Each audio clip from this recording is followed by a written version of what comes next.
Hello, hello, hello. Welcome to another episode of the Stories of Selling Human podcast. I'm your host, Alex Smith, and I started this podcast because I truly believe everyone in the world will be faced with a situation that could be business, could be personal, that requires you to create change. I believe we all want to be heard, seen, and understood, but the people who get our attention and convince or persuade or influence us, they're not always salespeople. There are great humans throughout all walks of life that we're drawn to. I'm going to share their stories here so we can tap into what makes us human, practice our human skills, and ultimately we'll all become better at selling by being human. All right, gang. This is somebody that I have had on my list for a long time. I was joking that our orbits were kind of like just planets, kind of circling each other for a long, long time, and now we finally get to kind of come together and create a nice little constellation for everyone on the call today. This is someone who, for 20 years, she's been telling work-life stories and building groundbreaking solutions to drive better employment experiences, increase retention rates, and improve job satisfaction. She's a former human resources leader turned writer. She's an entrepreneur, speaker. CNN even recognized her as one of the top 5 career advisors in the United States. You can find her on NPR, New Yorker, The New Yorker, USA Today, The Wall Street Journal, and Vox. You'll find her keynoting speeches in person now in business and management events, and you can also find her on a popular podcast called Punk Rock HR. And she lives in Raleigh with her husband and her cats. Maybe we'll talk about some cats today. Please welcome none other than Laurie Ruettimann to the podcast. Welcome, Laurie. Thank you. That was a big introduction. I sound insufferable. I promise I'm only slightly insufferable. But yeah, I've been around for a while. And so I've got, some bona fides, some chops to talk about the world of work and sometimes how terrible it is. Yeah. So thanks for having me. I can't thank you enough. Like you deserve all the chops. So you probably have an even longer bio, and I'm sure lots more since that was written accomplishments. But I love how you talk about it, because I get the sense out of reading everything that you put out there that you have this like love-hate relationship with work, maybe, and mostly love. And you said it like, not even the word hate is the right word, but it's like, you talk about fixing work, or that the work is broken, the workplace is broken. You love to work, but the workplace itself, a lot is broken with it. And this book, Betting on You, there's just so much in it about just great funny stories that we can all relate to. And you write like, I say like just someone I'm like just laying up to at the bar, like sitting up against the bar at a conference. I feel like I'm at a SHRM conference, just like shooting it with the HR person, anybody, but then also like come with a real great just expertise and background in HR. And just, I love your writing style. I love how you kind of weave in your personal story, but just leave me with so many great nuggets. So I just have to compliment you on that, Oh, how you thank you. communicate and write, and I'm sure talk. You're going to hear it today, folks. They're listening. So you can't you're listening to someone who before getting into HR, you'll read this in the book, but you can probably give me more color to this, Laurie. But I just love a story of anyone that, shows up to work, first day in HR, shaved head, ear piercings, eyebrow, maybe, I don't know, eyebrow Yeah, all piercings, of it. Tattoos. Yeah. tattoos, combat boots, and, maybe you can kind of picture who that person is to, not much has changed maybe inside about who you are. Maybe some things have a lot's changed inside, but your character, how you are, I just loved how you said you started, you got into this, like, you didn't even know what it was, HR, but you started, kind of, you were the person people could talk to. You're the person that didn't mind, doing, faxes and memos, but people listened to you, and you knew stories. You knew Yeah. stories of people, intrigue, or office gossip, let's say. You were at the center of all that. So you Well, have all that background in who you are today. So It's you're the been complete a package, really. Yeah. well, I don't know about that, but it's been a crazy journey. And I will tell everybody out there, I'm 47 years old and it's my 30th high school reunion this summer. And they're doing it a Nice. little bit late. It's going to be in a couple of weeks. And I'm like on the fence about going. It's weird. I haven't been to one, but the invite came through and I'm on the cover of the high school reunion webpage Uh, in like a 1990s getup with a hat. Like, I don't know, hats were like a yes. thing, and combat Yes. boots and some fishnet Yes. tights. And I think about the girl, I've been doing this all week since I saw this. Like, I'm thinking Yeah. about the girl that I was then versus the woman that I am today. I can't help but think about that, Yeah. right? And ultimately, I am the same exact person. I mean, maybe I have a little bit more money and I'm wiser, but my values are the same. If anything, Yes. I'm like Yeah. a little angrier at the world. Oh, And I really, wow. when I was 17 years old, I really had this sense of injustice and really needing to push against the world to make space for those who couldn't make a space for themselves.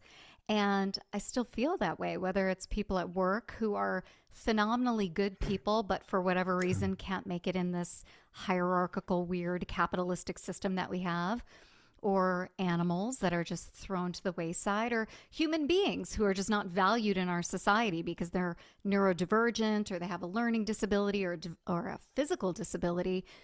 For me, it's just really important to always fight for people who can't fight for themselves because, they're, but for the grace of God go I. So I see that woman 30 years ago, that young woman, and a lot of people look back at high school and have weird memories or they get hung up. And I'm like, no, she was okay. Yeah. Like she was dumb in a I, lot of ways, but she was okay. Yeah. I love it. I would definitely encourage you. Like, I can't say I haven't been to one either. Like, No. maybe just a 5-year one, but like I'm getting up there too. And that 25, that year, like where so much of life happens, Sure. is really like kind of like are people the same? Is that jock the same as the cheerleader? Are No. like some are there still are they still is the asshole in high school still the asshole now? Did Right, right, right. some may have changed. I can't think of them as any other than the Billy the jock, or Susie the the cheerleader, but now they're like, Yeah. Their all sorts of different parents. things, their Yeah, they're parents. caregivers, right? Well, Yeah. when Yeah. I took that picture or when that picture was taken of me, I was 17 years old. And then within a couple of years, like 3 years, I had found an internship in human resources. So it's like, what the heck? I mean, I entered adulthood hard and fast. I had to pay my own way through college. I was the first one in my family to go to university. Like, it was a big deal, but it's not like anybody could give me any advice or money. And so I had to learn things the hard way. And I went to my school and said, boy, college is expensive. I really can't afford to be here anymore. And they're like, nope, keep taking out more student loans. And by the way, we're going to get you a real job, not in English and not in writing, but in the world of business, and take this internship in an HR department and just see things, see sales, see marketing, see manufacturing, procurement. Maybe you'll find your calling. And within a couple of weeks, I knew my calling was people and their stories. So, yeah, that's how it all kind of got started. And boy, imagine if they had stuck me in like a floral shop or something. That would have gone a whole bunch of different ways. So I could have been a uh, florist. Who knew? yeah. You could have been a lot of things, I'm sure, Yeah. but I'm glad you picked where you picked. So I always ask Laurie, people these questions in the beginning of our conversations, and I'm curious to see where you taken this, because I do feel like, from an early age, maybe, yeah, in high school, you're saying like you were this girl that maybe it didn't, maybe you look like a lot of people that you went to high school with. I'm not sure what your high school was like, but I'm guessing like that you didn't try to fit in, No, I did in not. any ways, with what you're telling me you look like, I could but not you were fit still, in. Yeah. you could not fit in and didn't want to. But then that also, I feel like, helps you see people that maybe get knocked for Yeah. that try hard to fit in, and they don't get there, or the people that are fitting in or thinking they're fitting in, and they're still like hurting inside. So like you could Sure. kind of see that, Yeah. maybe you could kind of see people that way. So my question I usually ask people, Laurie, in the beginning is like, when you hear the term, like I said it in the beginning of the podcast, and the name of the podcast is what it is, and when I say this term, like just the phrase like like sell something and Yeah. to sell by being human. Hmm. What does that conjure up for you, and what does that conjured up for you, made you think about maybe in your own career in Yeah. human resources? Well, very early on, I learned that in order to make any money in this world, you have to solve problems. So right away, what does sales do? Sales solves a problem, right? And so I never had this natural antithesis to sales. I was never afraid of it or intimidated by it because I thought if I was doing good in the world and if I were solving a problem, people would pay me for it, right? In fact, I felt entitled to it in being very human and getting money for my humanness. And I think that benefited me working in the world of human resources because you're always selling like a new idea, a different approach, a different plan, a different concept, a Mhm. different way to negotiate.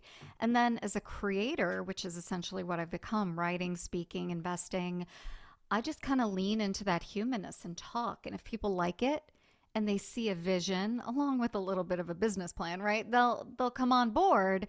And if they don't, they don't. But I don't try to take it too personally, and I also don't look at it as this really transactional experience either because it's not.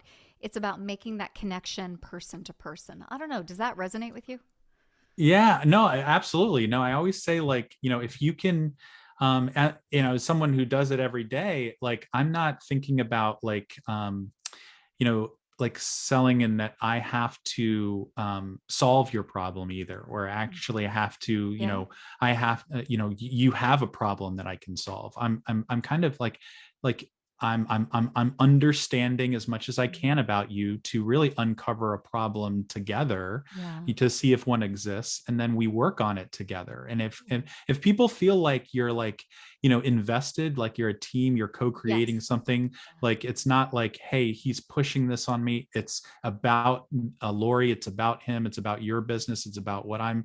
Uh, Yeah. it's a product, like you said. It's all, yeah. At the heart of selling, it's finding a problem. And I think I've heard like Adam Grant and other people say something around, an understanding strategy can Yeah. be, your sales strategy.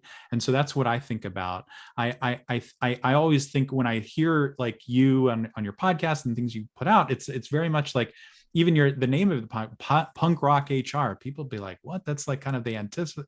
Isn't HR supposed to be buttoned up and like Yeah. Yeah. really like they're supposed to be like the, the compliance department and what Hmm. not to do, and like, but it's like, I'm going to put out into the world what I believe. Yeah. And if that resonates, great. Like I love how you asked that question, like, does that resonate with Yeah. you? Because you're trying to really again see if that person understands, and maybe you get to a place differently, but it's not about your point of view.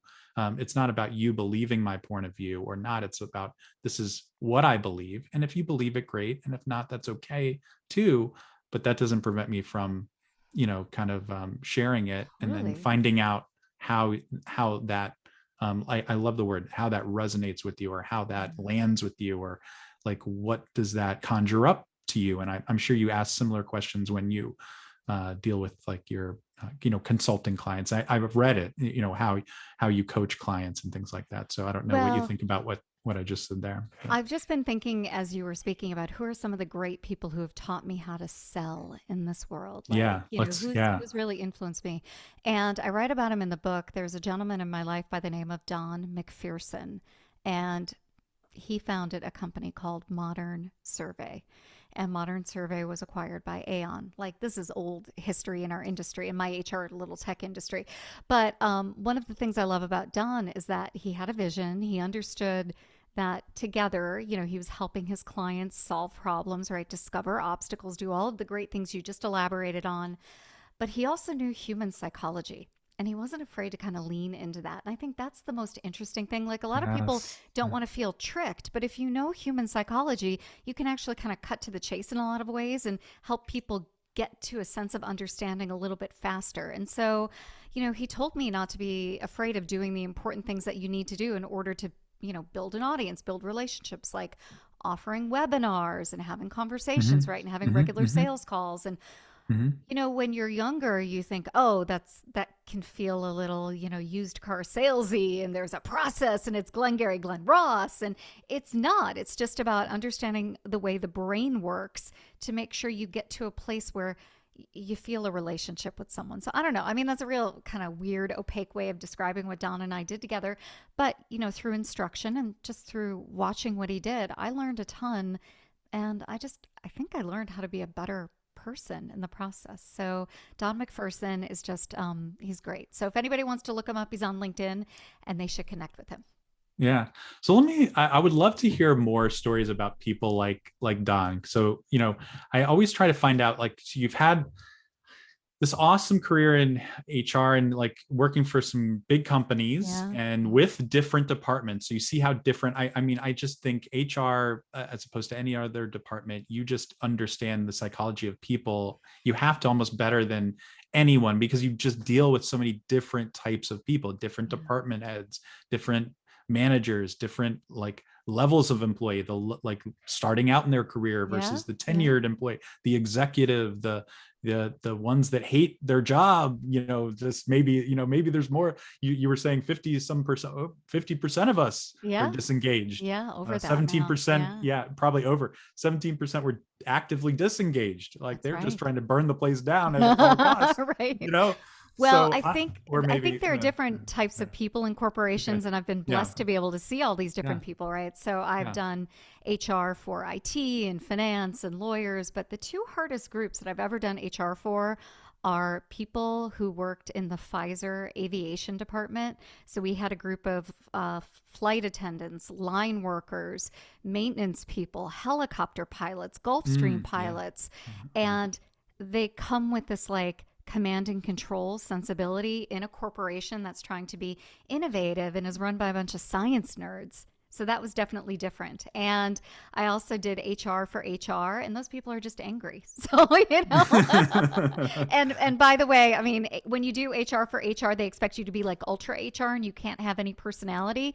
And I have cats running around behind me, right? Like I just You live have a my life as it is. And yeah. they were like, no, all business. So HR for HR was absolutely difficult. But, I learned through the experience. Yeah. So what are some people, like we kind of talked before the podcast, like what are some people that you kind of can think about, like think back to your career, like, all throughout, the people that were just like, they got stuff done, people gravitated to them. I've heard the term like, they're people.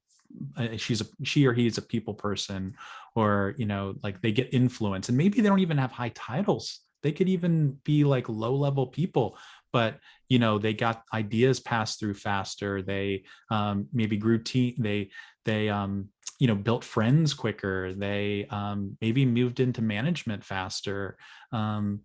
People listened to them and they had a sense to them. So I'm curious to, people like a Don. Can you think of those Oh, yeah. types of people, who they were and what were they doing, you think, that was really key in getting people to listen to them and that other people maybe struggle with, that you've seen in your career?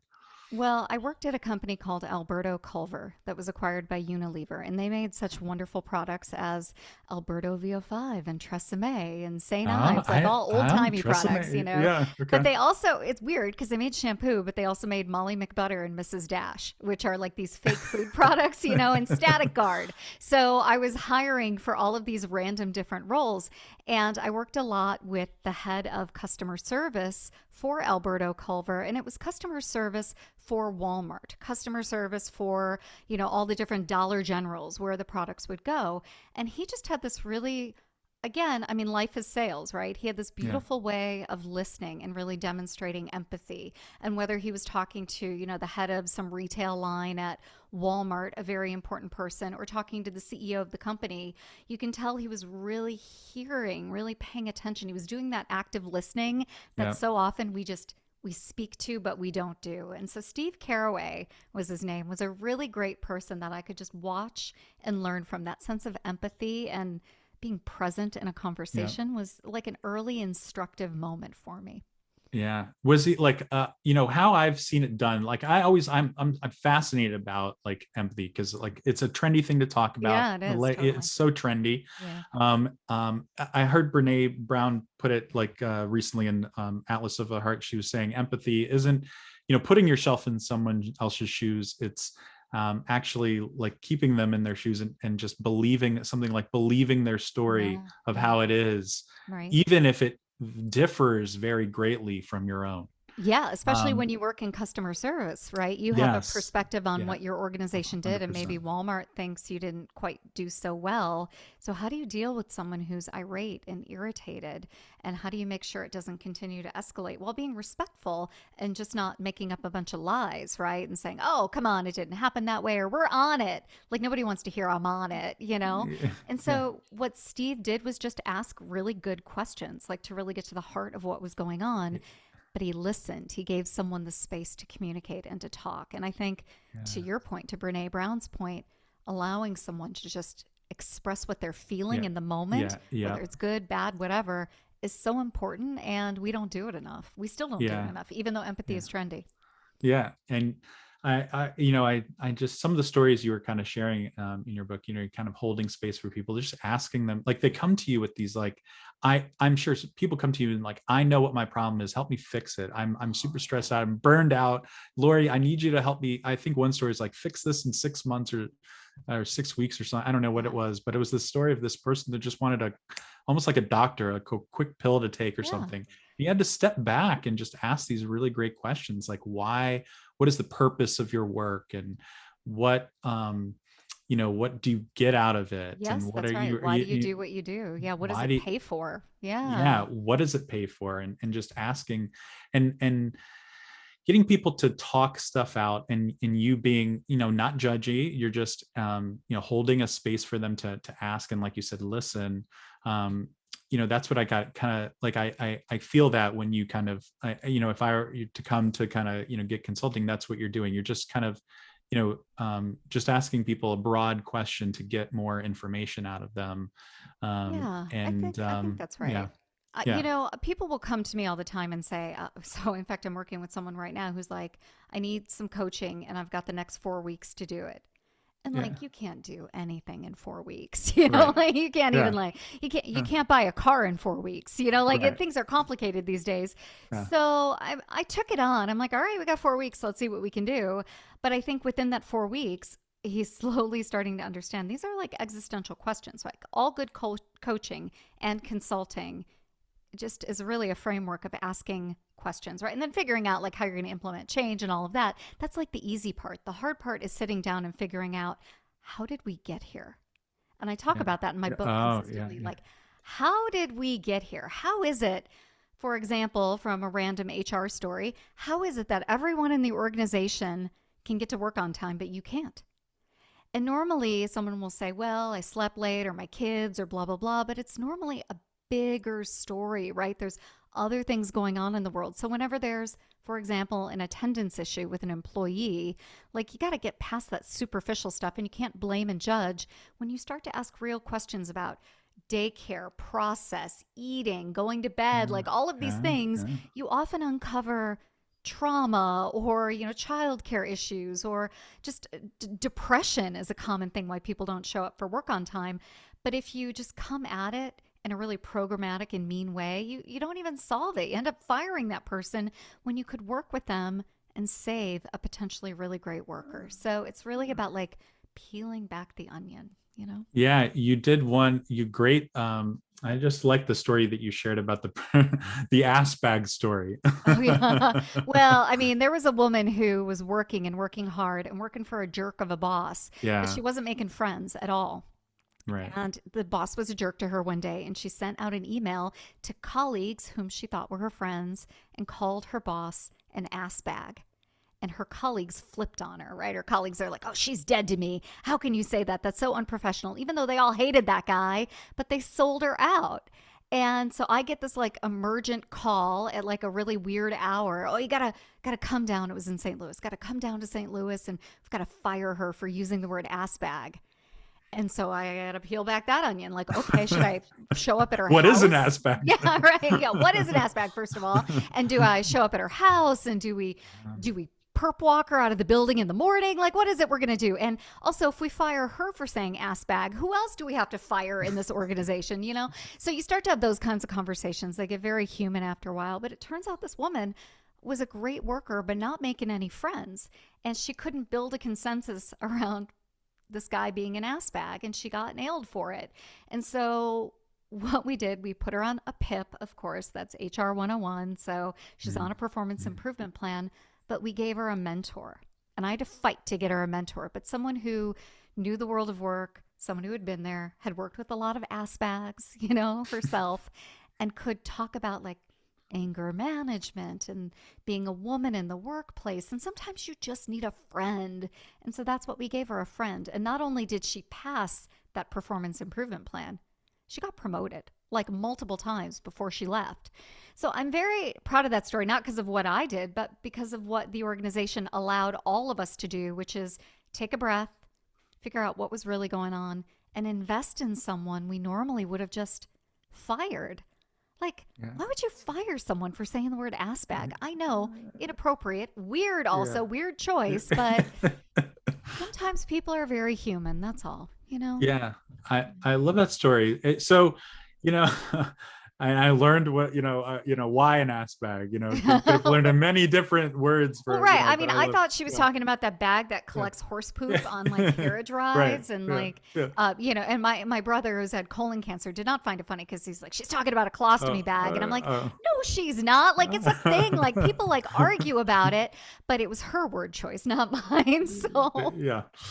So you're actually making me think like HR in a lot of ways, and I bet you've met people like they're some of the maybe best salespeople at a company.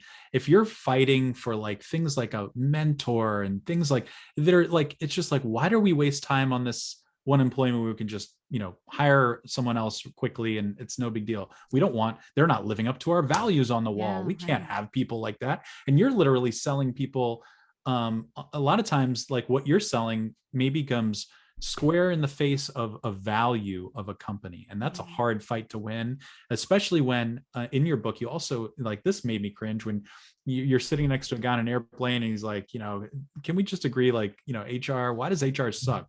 Can you not, no offense, Yeah, no offense. and That's my yeah. favorite thing when people say that to me. Like, no offense. But it's Yeah. like, HR has this stigma or something as being like Mhm. not profit driven or Yeah. not like, revenue centered, and just a necessary evil. I mean, I don't, Yeah. I hate that because I love, I've worked with HR folks for the last 10 Sure. plus years, and I like some of the greatest people I've met. And yes, I've seen some deficiencies, but like I see so much potential for people that are in this role, and like what like Yeah. the hope is and what the end outcomes can be. So talk to me a little bit about like, what you've had to, sell to upper management, and, kind of what, tactics that are effective for, you know, that next Laurie that's in a similar position, that's just having a tough time getting a budget approved or a person not fired or whatever, you name it, insert the blank. Yeah. The approaches that you found effective, or maybe your colleagues or other counterparts in HR have found effective when they're selling things to executives. Well, the first thing I often have to sell is myself, right? Because what Yeah. I'll hear is HR sucks, it's terrible.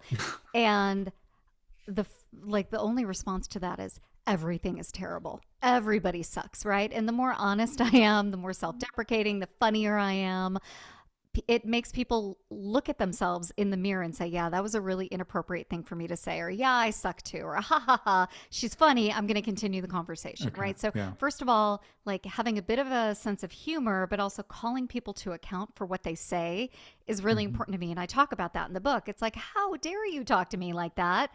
You don't know me, And so, yeah, HR sucks, but tell me someone in procurement who hasn't sucked lately. Like it's a terrible department, or someone in customer service, right? There's like a million things that go wrong in a company. Who shows up every day? Great. And so why are you holding HR to this level of accountability that you don't hold, the people Yeah. on your manufacturing line to? So, I start there. I give people shit back when they give it to me. And I think that's been an effective tool Yeah. for me in that way. That is a skill. I like that. I think the other thing Skill. that's really interesting is Brene Brown talks about how guilt and shame don't motivate people. But when it comes to really important issues like diversity, inclusion, equity, accessibility, belonging, I'm not a fan of advocating for guilt and shame, but I am a fan of, hey, let's look at the numbers and let's hold some people accountable.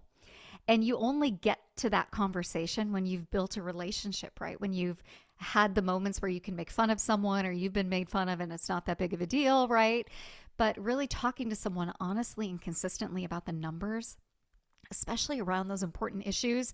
And I will get pushback from executives all the time who are like, well, that's what I hire great HR people to do, to help increase, diversity numbers or increase engagement, right? But HR isn't there for that. HR is there to really implement and instill programs. But Mhm. the delivery of all of this, the means with which people feel engaged in an organization is through that executive leadership team. So having that conversation requires a lot of relationship building and trust, and it also requires a lot of data. And so I've done that throughout my career. Emerging HR leaders are starting to do that more and more. But I'm not above guilt and shame at all. Like when you Yeah. look at pay equity numbers and they're terrible, sometimes all you can do is look the CEO in the face and say, what are you doing here? This is abysmal. This is terrible. Like, can we all agree on this, right?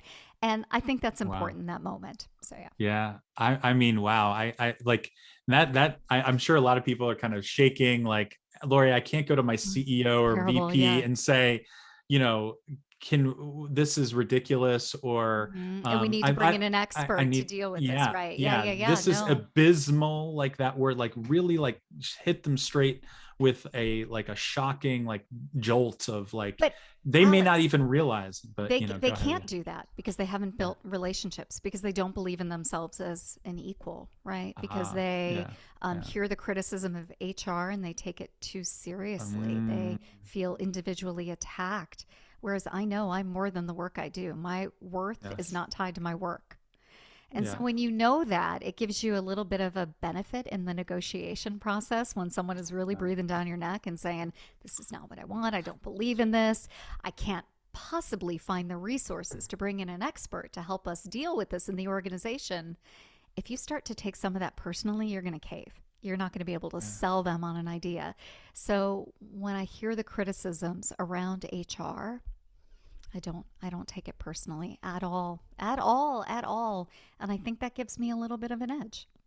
Yeah, I love it. I mean, you put out a post on LinkedIn, and I could save it and just put it on my wall. Like, your work, your work is not your worth. Your Your work is work not is your not worth, your worth. and it Yeah. is so true, because I feel like, you know, when I've seen so many in myself, it's like, yes, like I I'm looking to get to this promotion or to this level, and like I need respect, and to get respect I need to be in this certain job title or manager, and like, or I need to be performing well, and then like the story that I tell myself is like, well, once my numbers are higher, or Oh, once I yeah. do XYZ, or I can demonstrate all these projects completions, then I have all this like capital, and Yeah. then I can ask for something. But then I ask and I still don't get it. Yeah. So it's like, when you remove all that, you just need to come correct with you. Like, I'm there are no titles. We're all people. We're Yeah. all working towards the same goal, and you don't have to be disrespectful, but you can That's certainly right. be firm, and you can be confident in knowing that, like, and actually executive, I don't know, you tell me, when you've talk like that to executives, which Right. I'm Like sure, 6 times in my life. But yes, no, yeah, yeah. many times in your career, do you find that you almost get respect? I mean, maybe, I'm so sure some like, screw you, Laurie, you don't know what you're talking about, Oh, but I get a lot of like, maybe oh, not. that's cute. You're so cute. Like pat me on the Yeah. head, because I'm 4'11" and a half, so, but I think in certain environments, speaking truth to power and Yeah. being direct and candid Yeah. earns you bonus Respect points. Yeah, does. I absolutely. But agree. again, if you know that your self worth and your respect is in the relationships you have outside of work and in your really great, Yes. Yeah. family Yeah. relationships, or Yeah. in your community or in your church or your synagogue or whatever you believe in, you have a lot in your life. Then if you don't quite get what you need at work, it doesn't wound your soul as much. Over the years, I've worked on and off with a colleague of mine by the name of Josh Schwady. And Josh has been a leader at HireVue and a bunch of other companies in the HR tech industry, Cornerstone On Demand. And now he's doing his own thing at this company called Spotlife. And Josh is a very serious leader and he's a very serious CEO and he's got a vision, but he's also a dad. He's also a husband. He's also a brother, a son. And it's his mission to make sure he's got all of those parts in his life. And of course, at some points, he's more CEO than he is dad. But he works really hard, intentionally, very intentionally, on making sure that there's some, like balance in his life. And it takes work. And that's currently what his project is all about right now, the Yeah. software that he's working on. But for me, just watching that and watching his honesty around all of that has been really inspiring. So when Josh is CEO, he's definitely CEO and he's taken that job very seriously. But then also, you can speak to him parent to parent, colleague to colleague. And I don't know, it's been a good lesson in understanding how to deal with people at the executive level. So, yeah. Yeah, I love it. Well, talk to me a little bit about like your business today, like some of the things that you find yourself. I mean, you're an author, you're doing a lot of things. You're an entrepreneur, you're doing some coaching, consulting with businesses. What are some things that you find yourself doing now that you might consider like, I don't know what you do on a daily basis that might be considered like gaining influence and things like that in your approach, but I'm curious to know kind of how you view it. I'm sure you have to get you had to get a book deal, you had to get new clients to work with, and kind of that approach to, is it just all like inbound people coming to you, or just walk me through a little of maybe the instances maybe right now and what you're doing today that might be considered like needing to gain influence, and what that looks like. Yeah. Well, before COVID, I was on the road 44 weeks a year, whether it was speaking and not the Wow. entire week, Yeah. right? But maybe a Yeah. day or Yeah. two here, 3 days Yep. there. But I would do these HR transformation engagements. I would consult with HR tech companies. I would speak at conferences. I would speak outside of the world of human resources. I was coaching. I was just working a lot, right? Plus, getting ready to launch a book and to do all that work. And since COVID, I've really tried to refine my business and focus on what adds value to my life, where I think I can contribute, and what I think I'm really good at. So now I turn down HR consulting gigs. I no longer do Mm. transformation, but I send them places to colleagues that I know will do an amazing job. And so I still get these inbound inquiries right around, do you do this? Are you still consulting? I've minimized my coaching and I've raised my prices on that to make sure that I'm coaching the people who I want to coach, when I want to coach, and I think are really invested in their own personal transformation, which means I can't do 10 people. I can't really do 6 people anymore. I can coach like 4 people a month at any given point. And if they're on a 10-week program, staggered, I'm getting some new faces in from time to time. But I've really tried to shrink my offerings, but raise my prices. And I have raised my keynote fee because I can't be everywhere anymore, and I want to go to the places that want to hear about the future of work and the future of worth, right?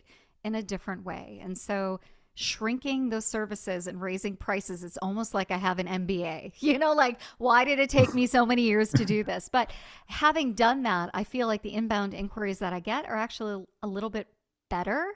And also, I've got a great referral network now that I can share, opportunities with, and they share opportunities with That's me. awesome. So, no Google ads, no Facebook ads, nothing like that. I'm just leaning in, and I've got It's your, yeah. 20 years of, content out there. So, It's awesome. yeah. So, and I imagine like nothing really drastically changed about kind of that model. Maybe it even improved, like at least your, well-being at least Yeah, improved. absolutely. Absolutely. Yeah. I'm feeling better.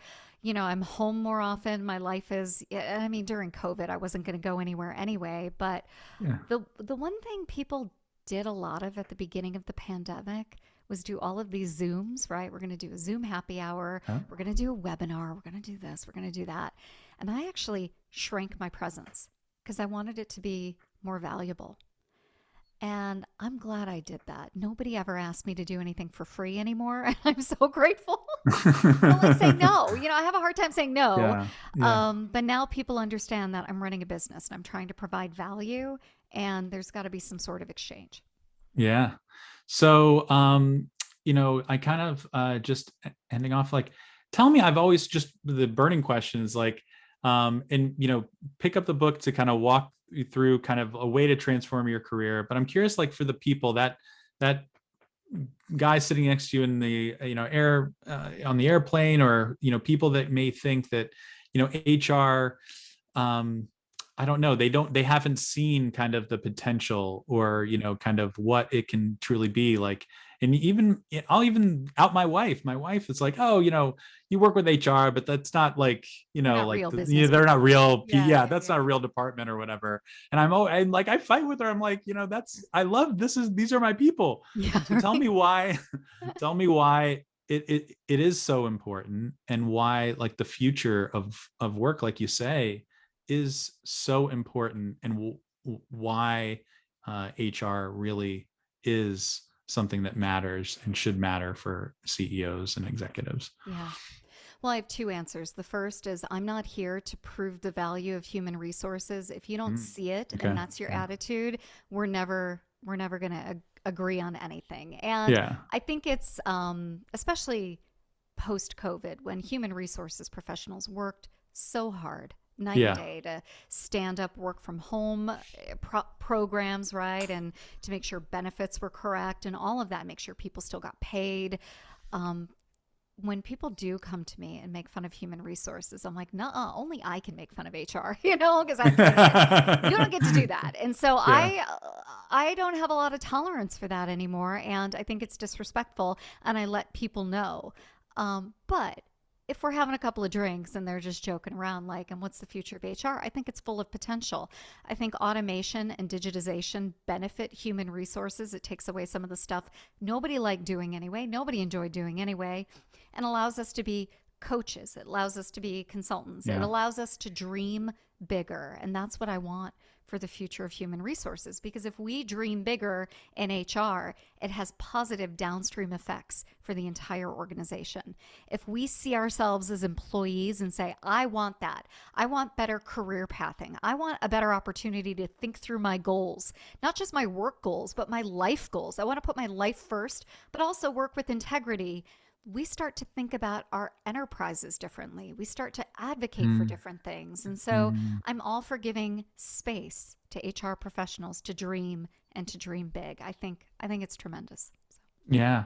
I mean, you're making me think, because, I'm working for an organization that really is centered around creating experiences for people to take control of their learning and oh, development, and sure. organizing and making learning and development, not feel like I have to do this. It's Yes. punitive, but like I get to do this. Like you said, Yeah. I want to go beyond, just, required learnings. Like, why can't people learn about like life things, or Why not? things outside? Yeah. If we are really truly prioritizing people, Mm. and the whole adage, people are our greatest asset, like Yeah.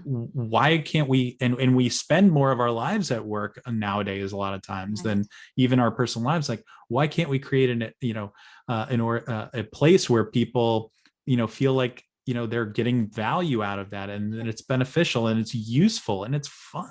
Like learning can be fun, like when you maybe don't Learning feel is like you're fun. doing, Yeah. when you don't even feel like you're doing, like this conversation I'm learning with you, Love it. and people can do that. But like for the longest time, it hasn't been that, because it's come from the organization on what you should learn, not like people taking control over it, or Mm. organizations fostering a place for that kind of learning to take shape or to develop.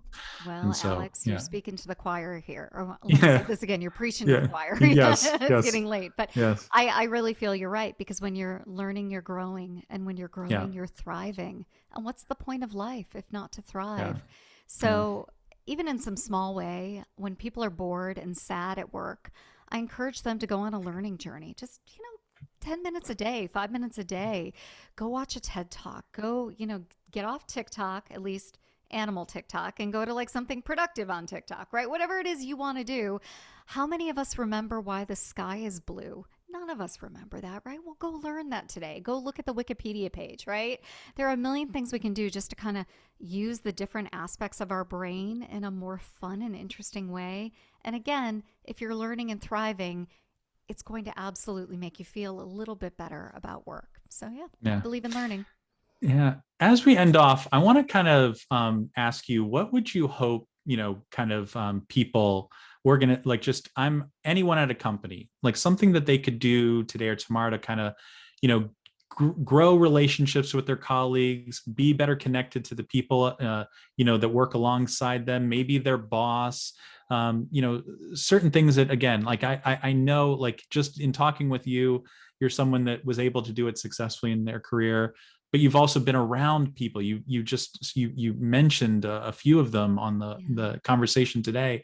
But what would you challenge people to do, maybe, after this, that they could kind of do, to get people to go, wow, they're actually, I enjoy working with this person. Like, they make me feel better when I'm talking to, Laurie on a Zoom or in a Yeah. meetle, or just, working around the water cooler or whatever it Well, is. I I'm don't know if a we still have water coolers, we but d- yeah.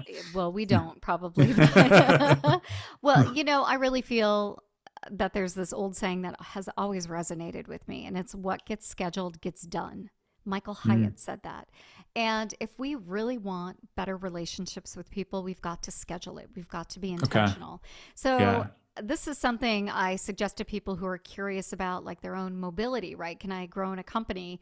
I don't know where to go. It's like, well, why don't you go make a friend in another department? Or why don't you, instead of bumping into that person consistently at the coffee machine, the old Keurig machine, say, why don't we go get coffee, right? There are a million different ways to form connections, but find a way to do it and schedule it on your calendar because it won't get done otherwise. Yeah. I like it. Well said.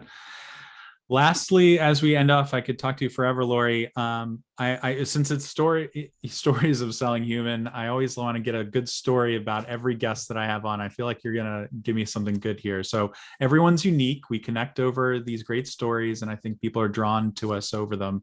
So if I asked you, if I asked your husband, maybe your closest friends, what is something that is so totally Laurie that would only happen to you? It could only and would only happen to you. Maybe it's an event, something quirky that you do, or a story that would only and could only happen to you. That's just so totally you. What would they tell me? Um, Well, yesterday I went to Walgreens and I went to get my bivalent COVID booster. And it took an hour and 55 minutes because I was the first is this the person. third? This is the third, because I'm in line for this too now, Yeah, yeah, because yeah. I'm all boosted, but I want to get my You want to third or get the new fourth. one. Yeah, Yeah, yeah, absolutely. yeah. And so I I don't walk care. in, Give me it all. Give me it all. right. And I walk into Walgreens and they're like, hey, your insurance is kicking it back and we want to investigate this. And because I work in the world of human resources, I'm like, yeah, you've never had anybody walk in with Anthem coverage. Let's get to the bottom of this, right? Like, we're going to do this world of service for all these Anthem people who are going to walk in behind me, right? And it turns out that most insurance companies have not updated their formularies. Now, only I would understand this because I've worked in HR and the pharmacy guy, but nobody else does, right? And other people are getting rejected and they had to ring us all up as uninsured. But I was able then to go online and to tell Anthem, hey, your formulary isn't updated and your patch coming out on Friday isn't going to come out soon enough. And they're like, oh, please email us. We're going to try to get it out faster, right? So, like, all of this HR stuff is happening. And my husband's like, only you would find this important. Only you. The software patch, the SaaS protocols, only you would stick it out. Most people would walk out of there, but only you would fight to get that COVID injection. I was like, yeah. I'm like, yeah, I did. But it was like I always say HR sits at the intersection of work, power, politics, and money. And the pharmacist Hmm. technician looked at me and said, you got to tell your HR person what's going on with your coverage. I'm like, No. oh, no. Girl, you don't even know or whatever. Right, right. So, I mean, it was really a moment where all these worlds converged. And I mean, eventually I got my COVID, vaccine. So I'm really happy about that. So, Wow. yeah. Don't mess with Lori when she's No, you deny her insurance at no, you're I'm on a next to mission. Walgreens. We're going to make it happen. Wow, that's a great story. Well, Lori, it's a joy to talk to you finally, to put a face to face and not Yes, just right. through. You've been a mentor from far, whether you know it or not. But where can other people find and learn more all that is Lori, and kind of yeah, just keep on learning from you. Where can people find you? Well, because I have a ridiculously long last name, I just tell people to go to punkrockhr.com and they can fall into the Yes. ecosystem, see the book, all of Yes. that. But, I'm also, at least a couple years ago, I was ranking pretty high on the Google search for I hate HR. tested that lately, Oh, but oh no. that's one way to find me, definitely. So only I can hate HR, not other people. So, Alex, it was a real joy and a privilege to get to hang out with you, and thanks for the opportunity. Thank you so much. Thank you so much. As am I. I'm grateful for the opportunity. Thank you so much, Laurie. Thank you.